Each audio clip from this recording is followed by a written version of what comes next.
ভালোবাসার মানুষের উপর সন্দেহ করাটা কতটা বোকামি, আর এই সন্দেহের ফলে প্রিয় মানুষকে কতটা কষ্ট দিতে হয় তা আজকের এই গল্পের মাধ্যমে জানতে পারে। এই গল্পটি একটা আপু দিয়েছে। আপুটি এমনভাবে বলছে যে সে একটা ছেলেকে অতিরিক্ত পরিমাণে ভালোবাসতো, ছেলেটিও তাকে অতিরিক্ত পরিমাণে ভালোবাসতো, কিন্তু ছেলেটা কোথায় কোথায় তার প্রতি সন্দেহ করতো, আর সন্দেহের পরিমাণটা এতটা বেশি যে তাকে ল্যাঙ্গুয়েজ করতো, গালাগালি করতো। প্রথম প্রথম সন্দেহটা মেনে নিয়েছিল, কিন্তু যত দিন যাচ্ছিল তত সন্দেহের পরিমাণ বাড়তে থাকছে। এর ফলে তার সাথে ঝগড়াটাও একটু বাড়ছিল। মেয়েটি এমনভাবে বলছে যে আমি ভাবতাম যে এখন ঝগড়া করছি, যখন বিয়ে হবে তারপরে তো তাকে সবসময় আমাকে পাশে পাবে, তখন মনে হয় একটু সন্দেহটা কমবে। কিন্তু একদিন হুট করে তার বাড়িতে তার খালাতো মামা আসে, সমবয়সী ছিল। তো সে এসে তার ভাইকে এবং আমাকে বলে যে সবাই মিলে ঘুরতে যাবে। প্রথম প্রথম আমি মানা করেছিলাম, কিন্তু তাদের জোড়াজড়িতে যেতে হয়েছিল। আমি চেষ্টা করেছিলাম আমার বয়ফ্রেন্ডকে জানার, কিন্তু আমি মোবাইল বেরই করতে পারিনি, কারণ আমার মা আর মামি সবাই পাশাপাশি ছিল, তাই আমি তাকে মেসেজ করতে পারিনি। তাই তাকে না জানিয়ে আমি গিয়েছিলাম। মোবাইলটা আমার ব্যাগে ছিল, তাই আমি বুঝতে পারিনি যে এতবার কল করেছে, যে আমি সারাদিন বাইরে ঘুরেছি। আর ছেলেটি আমাকে সেই সময় থেকে ফোন করেই গেছে। আমি যে পার্কে গিয়েছিলাম সেই পার্কে তার বন্ধু আমাকে দেখতে পায়। দেখে পাওয়ার সাথে সাথে আমাকে তার বন্ধুকে কল করে বলে যে তোর গার্লফ্রেন্ড একটা ছেলের সাথে ঘুরছে। তো এটা শোনার পরে তার বয়ফ্রেন্ড সাথে সাথে সেখানে চলে যায়। সেখানে গিয়ে দেখে যে তার গার্লফ্রেন্ড একটা ছেলের সাথে আছে। এটা দেখার পরে তার রাগ আরও বেরিয়ে যায় এবং বাড়িতে চলে আসে। কিছুক্ষণ বাদে সন্ধ্যার দিকে মেয়েটি বাড়িতে আসে এবং মোবাইলটা দেখে যে অনেকবার ফোন করেছে। সে একটু খুশি হয়েছিল যে একদিন ফোন করিনি, তাই এতবার ফোন করেছে, যে এতটা পরিমাণে আমাকে ভালোবাসে। তাই সে খুশি মনে তাকে কল করে, কিন্তু কল ধরার সাথে সাথে ছেলেটি বকা ধরা শুরু করে যে তুমি একটা ছেলের সাথে পার্কে ঘুরেছো, এমন খুবই বাজে বাজে ল্যাঙ্গুয়েজ করেছে। এই কথাগুলো শুনে মেয়েটি খুবই কষ্ট পেয়েছে।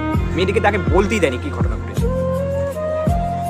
শেষ পর্যায়ে যখন তার কথা বলা গালি দেওয়া সব শেষ হয়েছে, তখন মেয়েটি তার কথাগুলো বলে যে সে ছিল একটা খালাতো মামা, কিন্তু তবুও সে বিশ্বাস করে।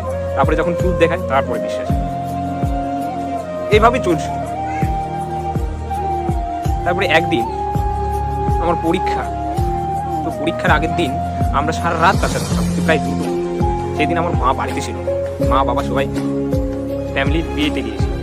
তো সেখানে যাওয়ার পরে শুধু আমি বাড়িতে ছিলাম, তাই আমি ওর সাথে কথা বলতে প্রায় 2টোর দিকে আমি ফোন কাটার পরে আমার অন্য সিমে মা ফোন করে যাচ্ছিল যে এই সিমে ফোন ছিল বলে ওই সিমে ফোন ঢুকছিল সুইচ অফ।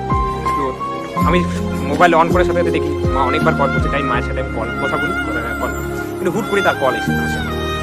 তো ছেলেটি যখন দেখে ব্যস্ত আমাকে, তারপরে আরও রেগে যায়। আমি একটু ভয় পাচ্ছিলাম যে এত রাতে ব্যস্ত আমি, এটা কি বলে তাকে মানব, কারণ সে তো অতিরিক্ত পরিমাণে সন্দেহ করে। তাই আমি তাড়াতাড়ি বয়ফ্রেন্ডের সাথে মায়ের সাথে কথা বলে আমি ফোনটা রেখে দিই। যখন আমি বয়ফ্রেন্ডকে ফোন করি, সে আবার গালাগালি শুরু করে।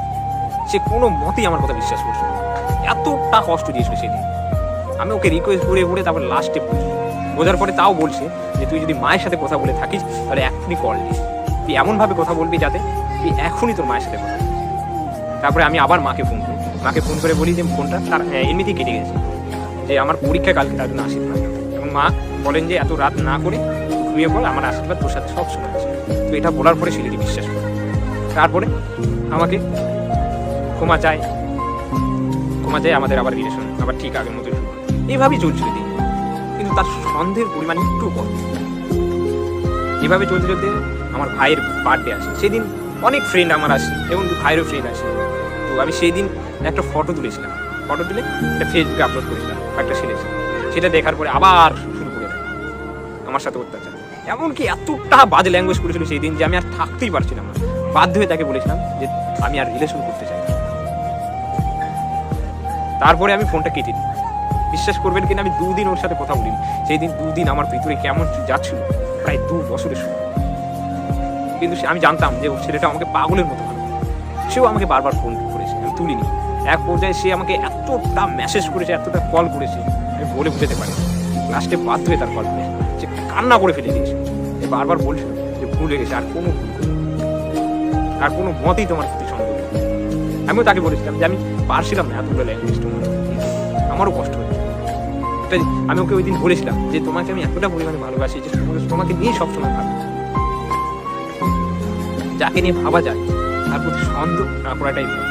অল্প করো কিন্তু অতিরিক্ত সন্দেহ করো। তো এখন তাদের বিয়ে হয়েছে, দুজন খুবই সুখী আছে। জাস্ট এই গল্পটা থেকে এইটুকু লাইন মনটায় তুলে ধরতে বলেছে। তো এই গল্প থেকে আমরা একটাই জিনিস বুঝতে পারলাম যে প্রিয় মানুষের উপরে সন্দেহ করা ভালো কিন্তু অতিরিক্ত, তাকেও বোঝা উচিত, তার প্রত্যেকটা কথা বিবেচনা করা উচিত। আরও একটা লাইফ আছে, তোমার সাথে 10 বছর ধরে তার পরিচয়, কিন্তু তার ফ্যামিলির সাথে 20 বছর, তার বন্ধুত্বের সাথে 15-16 বছর। বন্ধুত্ব ফ্রেন্ডশিপ সবাই থাকতে পারে, এটুকু মেনে তাকে স্বাধীনতা দেওয়া উচিত। কারণ ভালোবাসতে সবাই চায়, ভালোবাসাটা চায় শুধু ভালো থাকার জন্য। তোমার এমন ব্যবহারে সে যাতে কষ্ট না পায় সেই জিনিসগুলো